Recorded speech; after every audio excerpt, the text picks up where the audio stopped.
Hi అండి. పండు మిరపకాయ, చింతకాయ పచ్చడిని ఏ విధంగా ప్రిపేర్ చేసుకోవాలో చూసేద్దాం. స్టవ్ ఆన్ చేసి ప్యాన్ పెట్టుకోండి. 1 టేబుల్ స్పూన్ వరకు ఆవాలు, 1 టేబుల్ స్పూన్ వరకు మెంతుల్ని వేసి ఇలా మిక్సీ పట్టుకోవాలి ఫ్రై అయిన తర్వాత.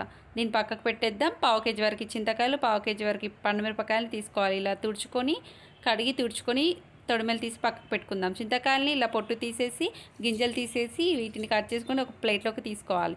పండు మిరపకాయలని ఇలా చిన్న పీసెస్గా కట్ చేసుకోవాలి. దీన్ని ఇప్పుడు మిక్సర్ జార్లోకి తీసుకోండి. ఇలా కట్ చేసుకున్న చింతకాయ పీసెస్ని వేసేసుకొని, అలాగే వెల్లుల్లి రెబ్బలు, అందులోని 3 టేబుల్ స్పూన్ వరకు సాల్ట్ని వేసుకోవాలి. ఇలా సాల్ట్ వేసిన తర్వాత లైట్గా బరకగా వచ్చే విధంగా మిక్సీ పట్టుకోవాలి. ఇలా మిక్సీ పట్టుకున్న దాన్ని తాలింపు వేసుకుందాం. స్టవ్ ఆన్ చేసి ప్యాన్ పెట్టుకోండి. 1 కప్ వరకు ఆయిల్ని వేసుకోవాలి. ఆయిల్ హీట్ ఎక్కిన తర్వాత ఆవాలు, జీలకర్ర, శనగపప్పు 1 టేబుల్ స్పూన్ వరకు వేసుకోవాలి. ఇలా వేగిన తర్వాత వెల్లుల్లి రెబ్బల్ని 5 to 6 వరకు వేసుకోవాలి. ఇవి వేగిన తర్వాత ఎండుమిరపకాయలు, అలాగే కరివేపాకుని వేసుకోవాలి. ఈ తాలింపుని ఆ బౌల్లోకి వేసేసుకోవాలి. అంతే, పండు మిరపకాయ చింతకాయ పచ్చడి రెడీ.